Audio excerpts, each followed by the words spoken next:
This episode of A.C.M.G. Presents Talk Time Live is brought to you in part by Viewfinder's Identity Search and Design. Your choice for web design, graphic design, and all multimedia development needs. Visit VFISAD.com and let us bring your vision to reality. Hi guys, this is Ruben Langdon. You're listening to A.C.M.G. Presents Talk Time Live. Shoryuken!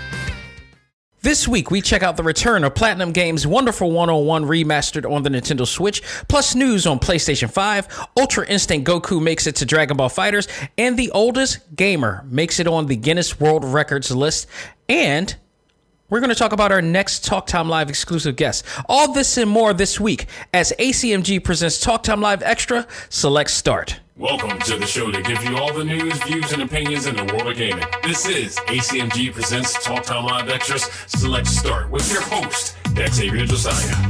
Power up and game on.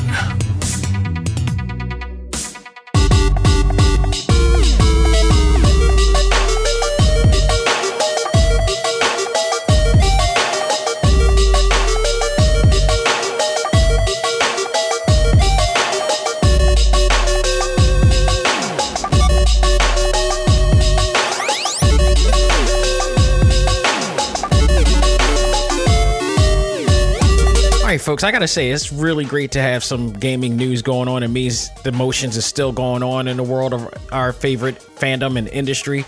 So let's hope that this keeps going, because COVID-19 is not ending anytime soon, and we may even get a bigger hit sooner or later. Not to put anything in a down moment, but it is what it is.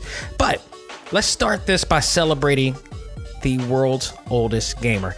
A 90-year-old woman makes it onto the Guinness World Records list by becoming the oldest gaming YouTuber. Hamako Mori, or Hamako Muddy, if I'm pronouncing that correctly, has been playing video games for 39 years. I believe that's dating back to 1981. She loves playing games like GTA 5, Call of Duty Modern Warfare. Like, she's not a dainty gamer like me. She is so into the hardcore stuff. Like, she is no joke. There is video footage of her if you go to the Guinness World Records Facebook page, and you can find it's like a 4-minute video. I posted it on the ACMG Facebook group if you're listening from that group, and it's an awesome video, 4-minute video. Just such an inspiration that she is in the gaming industry. It's so awesome. So she plays, like, this is not a Mario game. She's hardcore into this, and she has a YouTube page. They never said what the YouTube page is, but we do have her name. So if you're not lazy, you can use Google search and Google her, or go to YouTube and find her there, and you may be able to, follow her and subscribe to there as well. Hamako actually began her love for gaming in 1981 and still has her game collection from back then, including the original Famicom games and Super Famicom games and more. Like, her place was like overwhelmed with games of all different genres and different generations and whatnot. It was so awesome to see, and she's been gaming ever since. Honestly, I'm not joking. This is kind of my in-game dream. I want to game. I want to enjoy everything that I'm enjoying right now, but at the age, she's like one of the first to really do it. I've always thought about the time when we, in our generation, like our Generation X's, get to that point. And because we were playing games during that time. Like, she had to been an adult during the times when I was playing. So she was ahead of her time. She was probably playing it when nobody else, when all the other parents and grown-ups were thinking, this is just a kid's thing. It was just for kids. I don't like it. Yada, yada, yada, yada, yada. And you'll never amount to anything. You'll never make money doing video games. She was technically a pioneer ahead of her time to this whole thing and enjoyed this fandom. And I've always wondered, because I believe we were the generation that really embraced video gaming, from the Atari 4800 to ColecoVision, and you moving on to the Nintendo Entertainment System, Sega Master System, or the Mega Drive, if you will, or the Famicom, if you want to call it that. And eventually, I'm like, we're going to get old. Are we still going to be gaming? Are we still going to enjoy games? Are we going to have that opportunity to game and do what this woman is doing right now? Well, she's the first to do it, and it may inspire others to do it as well. So, I mean, she's the first record of a person actually playing, and at age 90, rock on. And she loves it. I mean, in the video package, she said she loves it. It feels like being in a movie, and I'm pretty sure that playing that video game, being in immersed into that experience, I would have to believe that it makes her feel a lot younger, more vibrant, playing these games and, just experiencing these storylines and everything. And, it really does help. You know what's funny? Because Nintendo, and credit to Nintendo for this, Nintendo has always believed that video games can be a family-oriented experience. They market, and even to this day, they consistently market their product to not just kids, not just teenagers, but the adult demographic as well. The 18 to 45 demographic. And they've always done a great job, but they always cater to their family-owned games and experience there. This woman is playing hardcore, adult-oriented, not family-friendly games. Like, people die in the games that she plays. Like, it's some real-world stuff going on in her games that she plays. And then amongst that, she does still play Nintendo, I guess. But it's just really fantastic to see that, and inspiration that we too can actually still game as we get older, and we're going to need it because something's going to have to entertain us, provided that we make it that far. So I'm looking forward to that indefinitely. So I love the idea. Shout out to her again. If you want to find her, I'm going to suggest going to the YouTube channel and look up Hamako, which is Hamako, Mori, spelled Mori. And check her out, follow her, support her. She is, the oldest living gamer. And I commend her and respect her on that. Arigato gozaimasu on that note. So let's move on to some Sony news here. Sony has announced that they will introduce their game lineup for the PS5. According to GameSpot.com, a Sony corporate strategy meeting has occurred, and the company mentioned that it would introduce a compelling lineup of titles soon. The new platform for their new platform. There wasn't any indication, however, as to when they will announce this, and a lot of people are believing that it's going to be geared towards the summer. It's possible that it could be near the summer, with all their companies, these third-party companies that, and developers that are trying to make games for all these systems, and with E3 being canceled, so summertime is normally the time that they would usually try to do something like that. So I would only suspect that they would do it down there, and it's still believe that there is a announcement for a fall launch for the game system to come soon. So I will see. We'll see. I just hope. I'm hoping. I don't want to predict. I'm just hoping for two things to be announced on this front. Maybe three. Maybe honorable mention. I would love to hear that a new God of War is coming, and that they're gonna the sequel to the God of War series is coming, because we still got to figure out the low-key situation with the son. And then I want to hear a new Spider-Man. And honorable mention, I would love to know if the Final Fantasy VII Remake second game or second part is being worked on right now with a possibility of a new date to be released down the line. So that's my three initial hopes to get from this news from them. So I am looking forward to it. I'm excited for it. My only concern is that with everything going on, will we get to that point? Will we have the opportunity to get the chance to play the new Xbox Series X and the PlayStation 5 with everything going on. I mean, let's be real. Let's be really real right now. If you're an adult, chances are you might not have a job right now due to the effects of COVID-19. Everybody's getting hit hard. So I don't know how this is going to work with them and seeing how this is going to go. I got a feeling if we get a second wave and things come about to a point that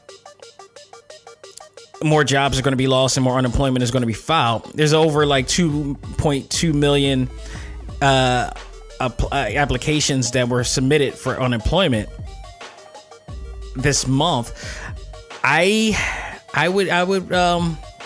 I'll be really interested to see if they're going to postpone that date to 2021 for all of them, because it's just getting bad right now. It's just consistently getting bad right now. So we'll see on that note. Man, it's just getting crazy out there.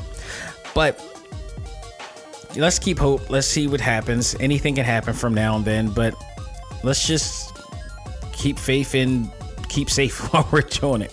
So moving on to Dragon Ball news here. Dragon Ball FighterZ, their new season is out, and that means Ultra Instinct Goku is finally here. We finally get a chance to play Ultra Instinct Goku, one of my favorite characters of any game, that's including Xenoverse, which, by the way, I didn't put this in my notes, but Bandai Namco, which I follow on Facebook, just put out a picture of Xenoverse with the what do they call her?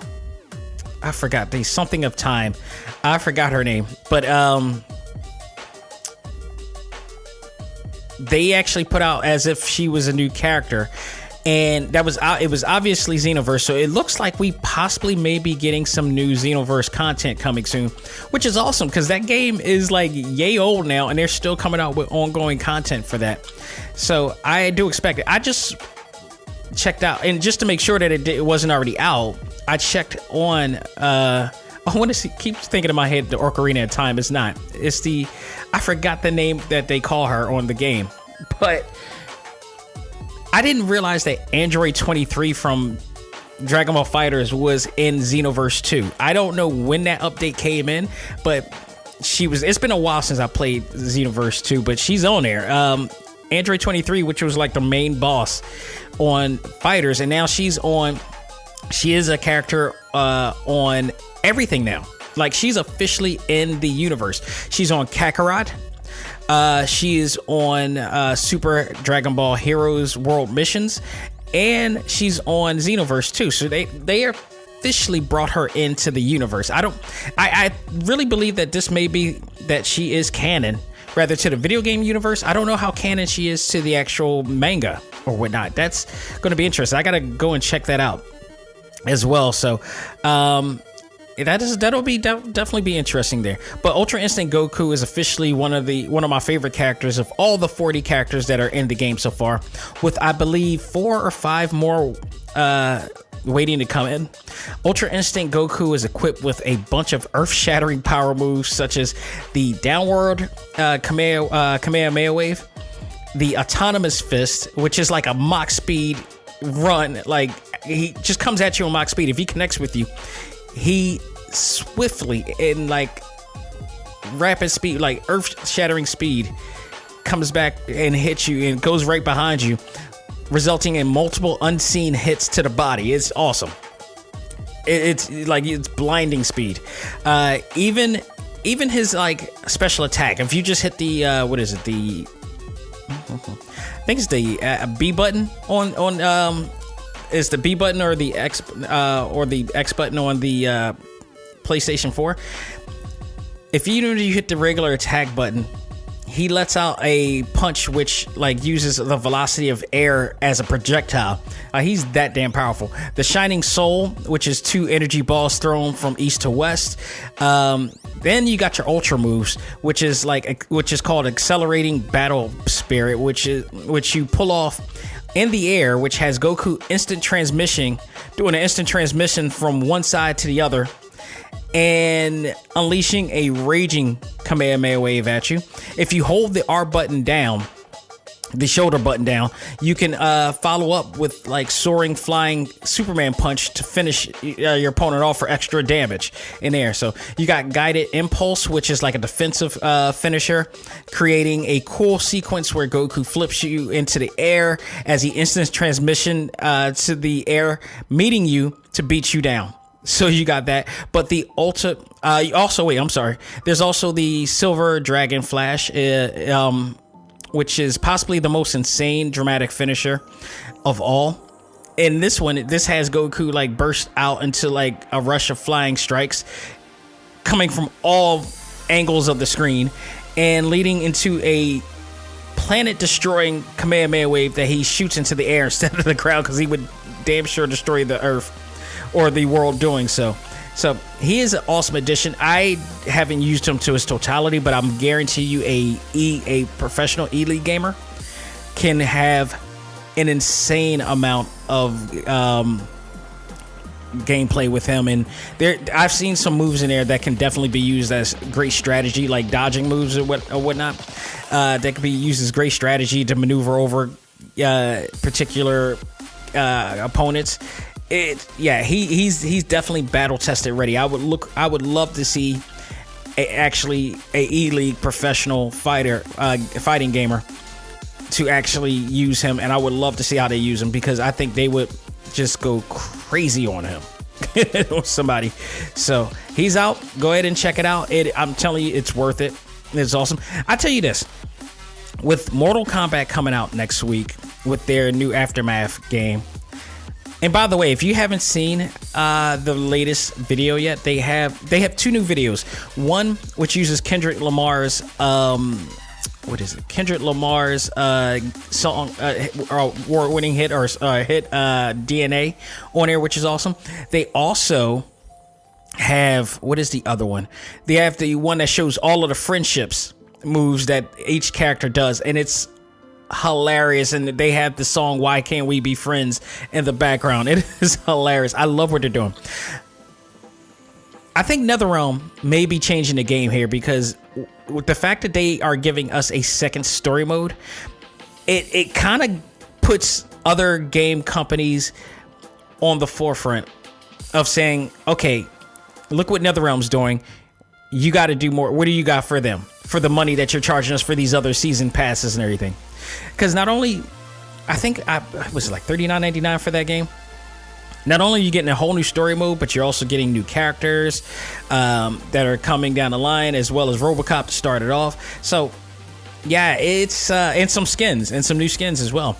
So you're getting all that for a whole new price, in addition to what you already have. And then if you never brought the game, period, it's $59.99 for the complete whole thing, with the entire thing. So I wonder if it's going to make other, game developers step up their game when it comes to fighting games, and not just giving us extra characters, but actually giving us a new, I would have loved to see a brand new story mode on Dragon Ball FighterZ, like we did with Xenoverse. Like, Xenoverse is awesome, because Xenoverse 2, first of all, if you brought the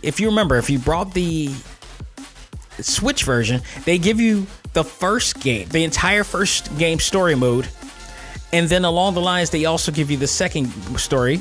And then along the lines of that, with the extra additions, which I think some of that was actual free updates, you get a whole new story mode in there that involved a new character. And then they gave you the car battle, which is also another story mode. So they gave you an amazing, and I mean amazing, game package here of a lot of replay value. So I'm hoping that, other game developers are seeing this, and it's like, yeah, we got to get on the move. We got to really jump. We got to really put it down. And I absolutely love what they did with this, and I'm looking forward to it. But I also do still love the characters that they were able to make for Dragon Ball FighterZ.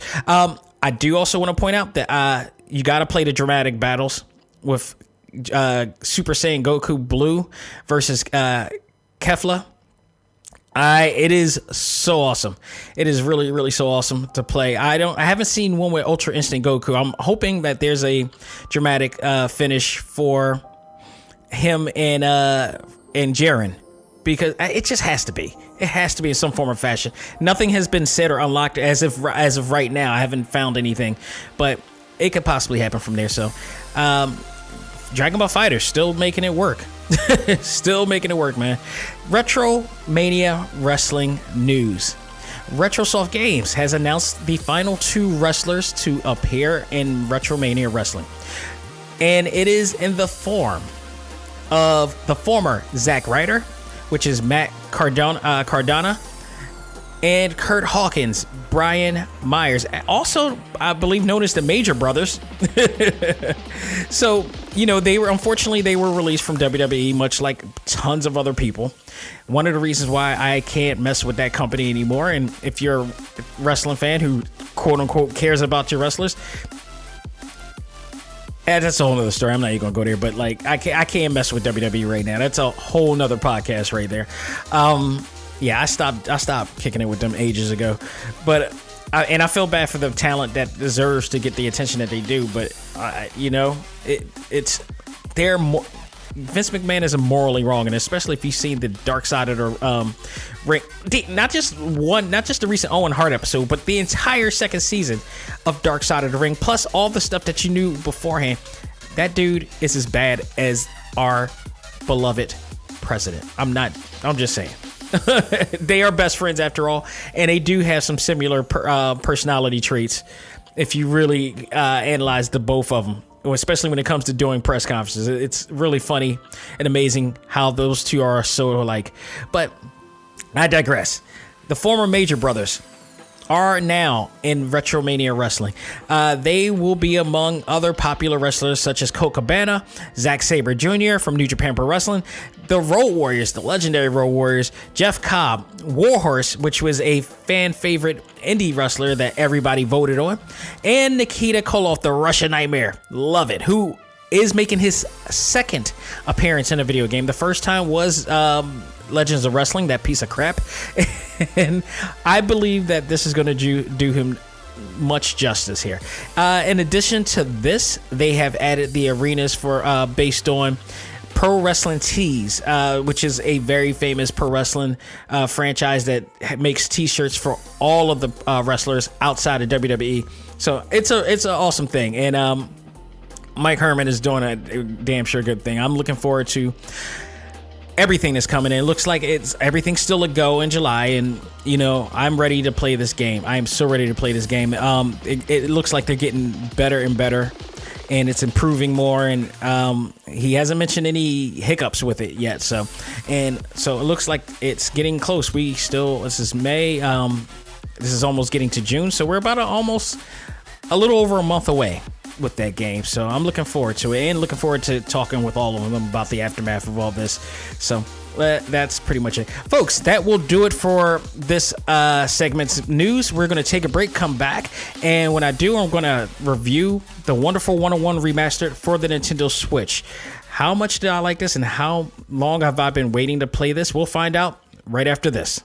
Ladies and gentlemen, this is Dak Xavier Josiah, the host of A.C.M.G. Presents Talk Time Live, the podcast. You want to catch up with all of our podcast shows and hear from some of the hottest names in all of anime, comics, movies, and games, such as... This is Miley Flanagan, the voice of Naruto. This is Stephanie Shea, the voice of Sailor Moon. This is Ruben Langdon, voice of Ken Masters and Dante from Devil May Cry. Hey there, this is Kyle Hebert, the voice of Ryu from Street Fighter V. This is Chris Battle, character designer of Teen Titans Go. Here's your chance to check out all of that and more on TalkTimeLive.com. TalkTimeLive.com provides all of our ACMG content with new and previous episodes, exclusive interviews, articles, and much more. Visit TalkTimeLive.com and let us help you learn to let go, live life, and love all things ACMG. Talk Time Live.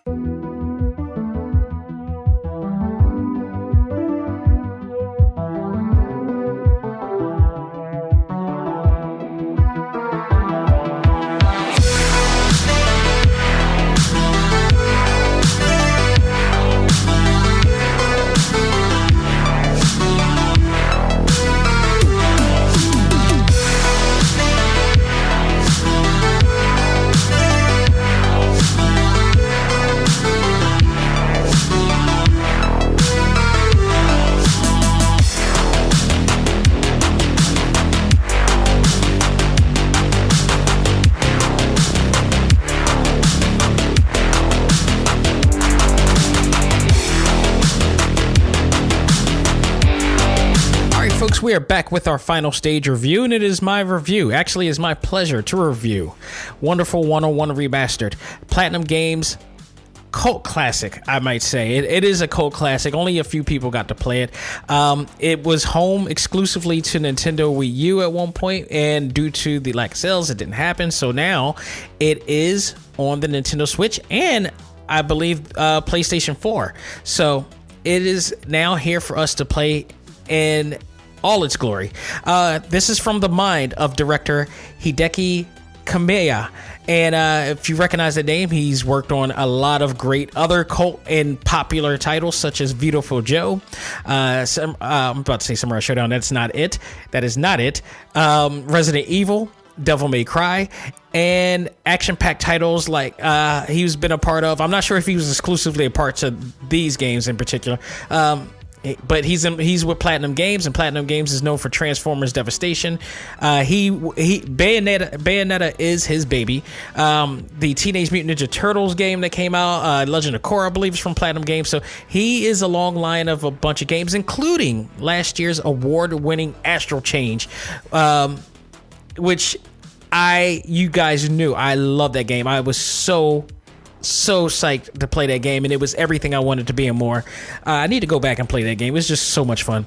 But the company has provided a list of user-friendly, fun, and action-packed games in the course of their 14-year span. Platinum Games is like literally one of my favorite game companies that's out now today.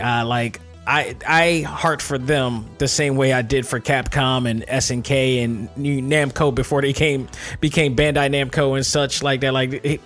Platinum Games is a powerhouse of this modern era. So within that time, Platinum Games premiered a new quirky Pikmin style puzzle action game which have you portray a growing group of superheroes known as the Wonderful 101. Wonderful 101 Remastered is a port from the Wii U original, which was a very welcome acclaimed game by reviewers and gamers who actually played it during the time of the Wii U. Yet, due to its exclusivity, followed by poor games console sales, the game really didn't get a chance to get its due. And Platinum Games was able to get the title back and the rights to reproduce the game and take advantage of the success of the Nintendo Switch and apparently the PlayStation 4 as well. So thanks to them and as well as a very successful crowdfunding campaign, which achieved the overwhelming amount of $2.2 million from its $50,000 goal. Damn. And if you go into their Kickstarter page, they offer a lot of great incentives at the time. After getting that much money, you better provide some really great incentives. That's amazing. Your goal was to make $50,000. You got $2.2 million. You can afford to give them the world, and they did get some. If you're a backer for that, you got some really, really cool items in there. It's some of the best items I've ever seen in any Kickstarter game. I think I did talk about this in the previous episode back before when they announced that this was coming. So, it's just awesome. Even though it's not, it's all said and done, you still go to that page and just look at some of the stuff. If you didn't know what went into that Kickstarter page, go into that Kickstarter campaign page and look at the stuff that some people got. I think it was well worth the investment. And after playing this game, I absolutely think it was well worth the investment. The game now has been remastered and formatted for the Nintendo Switch and PlayStation 4, which means it needed to, because it was on the Wii U, and Wii U had a platform where it included a controller that had its own touchscreen pad that you can use to play the game on the pad, or use it as a second screen for the game. So that it has second screen capabilities. But now with it being on the PlayStation 4, which plays on the TV screen, and on the Nintendo Switch, which has its own screen, which technically it is a second screen if you play it on TV or whatnot, so you could probably do it that way. They had to reformat it and rebuild it to be able to complement the capabilities of those systems. So the game has now put it like this: if you are If I was to use 2 words to describe my experience with this game, it would be fun and overwhelming. Absolutely. There is so much going on with this game that it was almost hard for me to explain it and write notes for this, from what I felt about this game. It is so much. It is a lot to do. Like, I've played a lot of Platinum games in my time since they've been around, and I think this is the most overwhelming and somewhat complex gameplay I've ever experienced. So it was even hard to know where to start as far as how to talk about this game, but I managed to do it. So we're going to start with the story, which is a very simple story. It plays on the cliches of everything. The story pays homage to a lot of classic campy and quirky comic book superheroes that you've experienced in your childhood. As you are a superpowered squad uniting to fight against an alien invader squad known as the Geeth Jerk. I don't know why they came up with that. Hideki came up with that name or whatever. It is what it is. The leader, known as Wonder Red, goes on a journey to save the world and a little kid along the way. That is his actual student, Wonder Red, and his alias is actual school teacher. Like, every one of them has a story, but his is like focused on more because it starts off with him. But he's a school teacher, and it just so happens that one of his students is running wild through all this chaos and everything. So he's gonna have to try to save him and save the world, while recruiting other members to help bring down this major threat. So in this game, the power of numbers is your number one strategy to defeating enemies, bar none. Each hero is equipped with their own special power, along with the Wonderful 100. Along with that, the Wonderful 100 has the ability to use their collective recruits to form bigger objects like swords, gauntlets, whips, guns, and more, which is kind of reminiscent. If you look at it, if you played this game and look at it, and when they do the formation of the weapons and the items or whatever, it kind of makes you think of Green Lantern Corps. And if you're a comic book fan, that's the first thing that should come to your mind is the Green Lantern Corps. But they do it in a way where the superheroes or recruits are using themselves to form the objects. It's one of the quirkiest powers I've seen. Even I watched My Hero Academia, and I've never seen anything that quirky that I have on this game.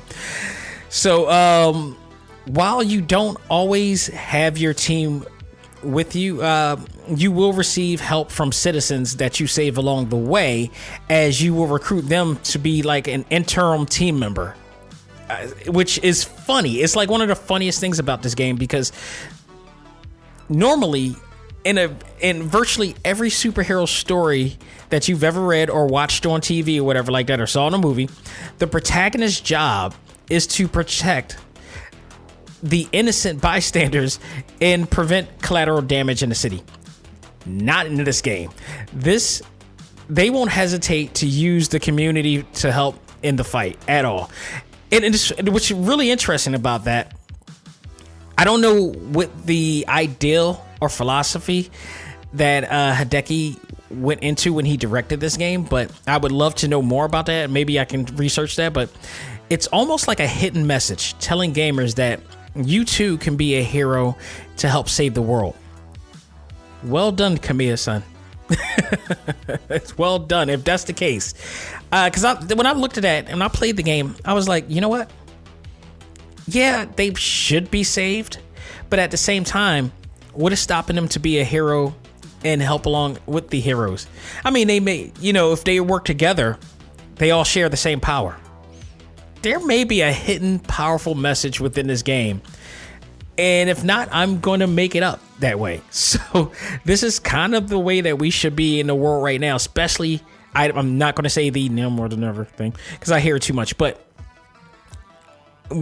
this is how we should be as a community, as a united front against all that is evil right now. This is how we should be. Like, and I'm not saying we should all come together to form a sword or a whip or a gauntlet, whatever, but in its philosophical essence, that's the way we should be. We should all be heroes in some form or fashion and work together. And if that's the general idea of what Hideki Kamiya brought into this game, then well done. I love the message in there, if there is one for there. The game is a combination of action, which you use the X or triangle button on the PlayStation 4 as your attack button, which is the equivalent, or which it's more of a group attack. It allows all the group to hit a united strike on the enemy, but it's the equivalent of a light attack. Whereas the A and O button, the A button on the Nintendo Switch and the O button or the circle button on the PlayStation 4 plays as the special attack button, which is allowing whatever character that you're using to use their special ability. And there, so it in a sense, while you seeing a bunch of people, the play mechanics still resembles that of previous Platinum game action-based games in there. So I like the way how they made that illusion in there. So you use the right analog stick to create a formation that will allow you to save the recruit citizens, and form bigger versions of the heroes' special weapons, and they could get really large. The more people, the more heroes or citizens that you gather, the bigger the weapon or item can be. So, the more, I mean, it's really cool when you see it. You also use the right analog stick to create bridges, ladders, hang gliders, to get through some obstacles or puzzles throughout the game. And Platinum fashion, you will be rewarded with some fun QTE minigame moments, which can be compared to the epic sequences you see in Naruto Ultimate Ninja Storm. Like, it gets really that cool to see. You also have the chance to find items that help you through the game, to gain more moves and abilities throughout the game. As you play, you collect these food items to help you create more healthy food items to gain energy, or items that can help you literally gain more ability. I believe I had enough food items that I collected to create a credit card that I could use to buy more moves instead of using my actual currency that I've gained. That would have taken me a long time to do. So that system is really kind of cool. I like the way they did that. So it gives you a more variety of ways to help raise your stats and your abilities more, a lot in a faster pace. So this is like this is not like any other conventional action game I've ever played before. This is something, and I've never played Pikmin before, but this has a Pikmin element on there with how they're doing it. The story and characters are a lot of fun and colorful. I will say that there is a lighthearted, stereotypical characteristics about each character. You got the straight-laced white guy. Kind of conservative in a sense, but he's kind of the Captain America of the crew. You have the Frenchman, or the Sweden. I think he's Sweden, but he's like overly, he's kind of morbidly obese. Always eating. You got the hot-headed, Wonder Blue, who plays off like the, every hot shot, superhero that comes in to a team. You have the French female character in here. This is an interesting one. Wonder Black. I just got into the part where Wonder Black kicks in, and even though he looks like a African American character, his card says New Delhi. So I'm a little bit torn as to what his ethnicity is. If he's from New Delhi, is he Indian descent? But he has cornrows. He dances. Not to say that people from India don't dance either, because they have their cultural, dance moves and such. But I'm still trying to figure that character out right now. But he's pretty cool as well. But they're kind of lighthearted. They're kind of lighthearted almost kind of in a way that Mike Tyson's Punch Out was with all the characters from there, in a sense, or even Street Fighter to that extent. So, but it's really cool, and the dialogue and everything is really awesome too. But they're very, very easy to enjoy, especially when you hear them, reacting to each other and such. It's really cool. The characters and story development takes from all the cliche American and anime style superhero shows from the 80s, like Super Friends or even Gotcha Man, especially when it comes to focusing on Wonder Red and Wonder Blue, because if you watch Battle of the Planets, or Battle of the Planets, or even Teenage Mutant Ninja Turtles, that Ken the Eagle and Joe the Condor always have a little bit of a budding rivalry with each other, and Joe the Condor is always hot-headed, and he always runs off into doing his own thing. So I almost feel like that they got some of that reference from Battle of the Planets, aka Gotcha Man, on there, because Joe has done it, and Joe's done it to the point that he ended up killing it. He ended up getting himself killed in one of rather the movie or the actual series, if I remember correctly. So it's here nor there with that. But also Leonardo and Raphael on Teenage Mutant Ninja Turtles, on not the original show, but later on, not the original cartoon, but down the line later on the movie and all that stuff, he became the hot-headed dude that just wouldn't listen to Leonardo, who's the leader and whatnot. So that cliche storyline and narrative is on there as well. So each hero that you find and recruit through the game has their own backstory too. So I haven't gotten to everybody to the point I'm going to have to play over again. But the best part about playing this game is that you will have the ability to use the second screen capabilities or the DualShock has the touchpad that you would use to make the formations and whatnot. And I don't know if it works. I've read on other places, because I got this on the Switch. I didn't get this on the PlayStation 4, but I read on other places. It's a little bit harder to do on the touchpad in a sense. I think it's a little bit easier for the Nintendo Switch, because it was basically formatted for the Nintendo for a Nintendo product and what they've done with it. So the Nintendo Switch is not entirely too far off from what they did with the Wii U. It's just they did it and constructed much better. So I can see where it can, feel a lot better for that. The Nintendo Switch definitely, I believe, wins in this department because of those capabilities. The only negative I have for this game is the lack of camera angles, which you kind of need in certain areas. And if you're trying to find certain items, there were times in certain stages where I had to go to a certain area and I was trying to see where everything is, and it was hard to see it because it was stuck in a corner somewhere. So that was one thing that I felt but it wasn't, luckily it didn't happen throughout the entire gameplay, and I only had that problem in certain areas. But however, when you go into the tunnel areas, you are granted with a new way to control the camera around. I'm not a big fan of that either, because it requires you to hold the R button. But when you're trying to move the camera, it struggles to allow you to move the camera in the area where you need to do it. So it was hard to really control in that note too. But again, those are minor areas, and it doesn't happen quite often. So thank goodness for that. It happens sporadically through different stages throughout the game. So that is one thing. But also there's another part where you're only going to play as Wonder Red or Wonder Blue, and that's probably the best part or my favorite part of the game, because it's old school Platinum game style where you can control the camera anywhere direction you want, because it's only focusing on one or two characters in there. So that's deal. That's actually one of my favorite parts, and I wish that we had a better control of the camera from throughout the game.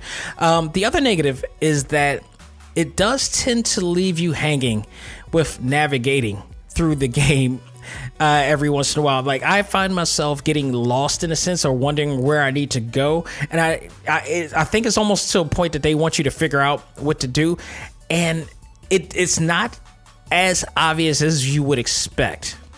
and maybe at least not the first time around, because once you play through the game again, you'll get adjusted to what you have to do the second time around. But it doesn't leading you to the right place where to go. And sometimes you can wind up dying in that certain area, having to replay that area again.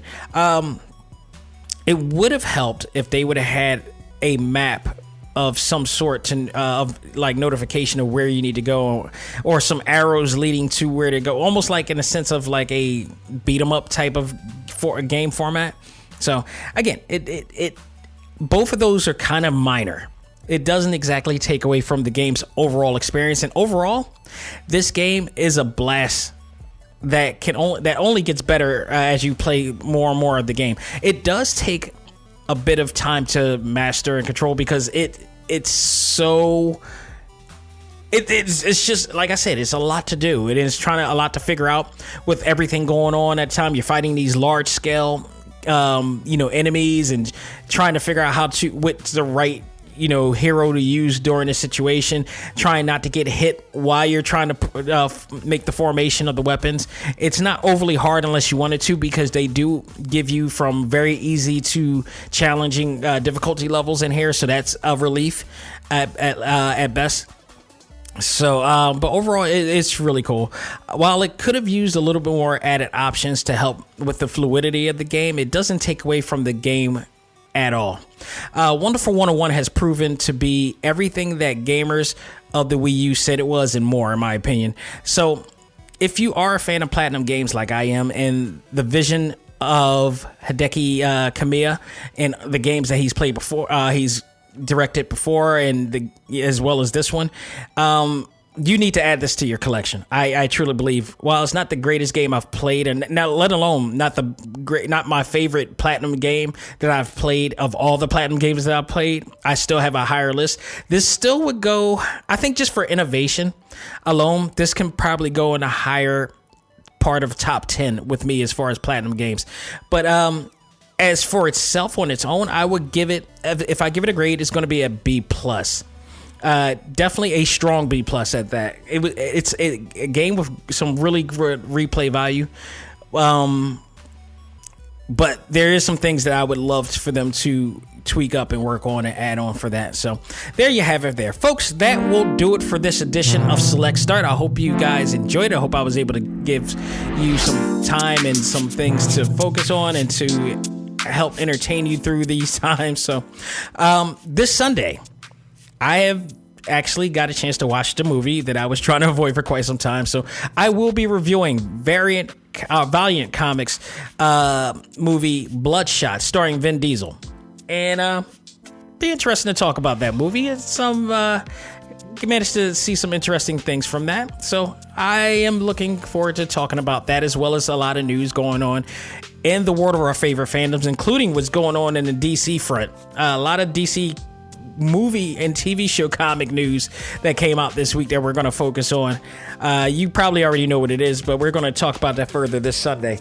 And I can absolutely announce next week, after a holiday, I will be talking with WayForward's creative director Matt Bozen to talk about the latest Shantae game.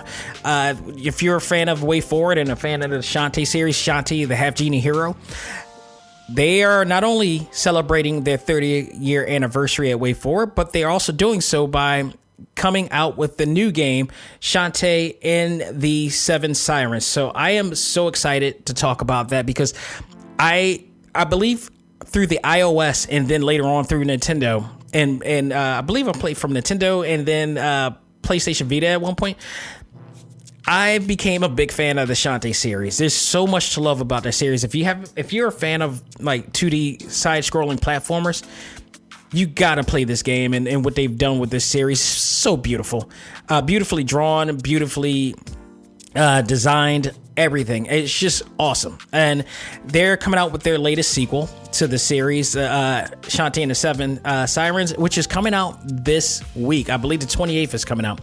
So I'm going to have the chance to talk to Matt, who is the creative director, but also I believe the director of this game as well. So we'll be talking about the 30-year anniversary of Way Forward, and much more from there. So stay tuned for that as well.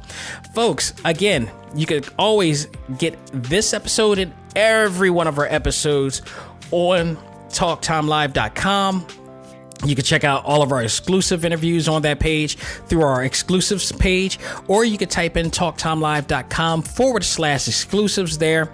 You can also subscribe and download to all of our favorite streaming platforms such as Spotify, iHeartRadio, Apple Podcasts, Google Podcasts, Stitcher Radio, Podbean, Pocket Cast, and all Amazon devices. You could countless areas to go to. We're everywhere. So go ahead and support and keep us going throughout this COVID-19 mess. And we'll keep you entertained with everything that you love about all things anime, comics, movies, and games. So, folks, that will do it for me. On behalf of myself, this is Dak Xavier Josiah saying, learn to let go, live life, and love all things anime, comics, movies, and games. This is A.C.M.G. Presents Talk Time Live. I am out of here, folks. Be safe, and I will talk to you guys on Sunday. Take care.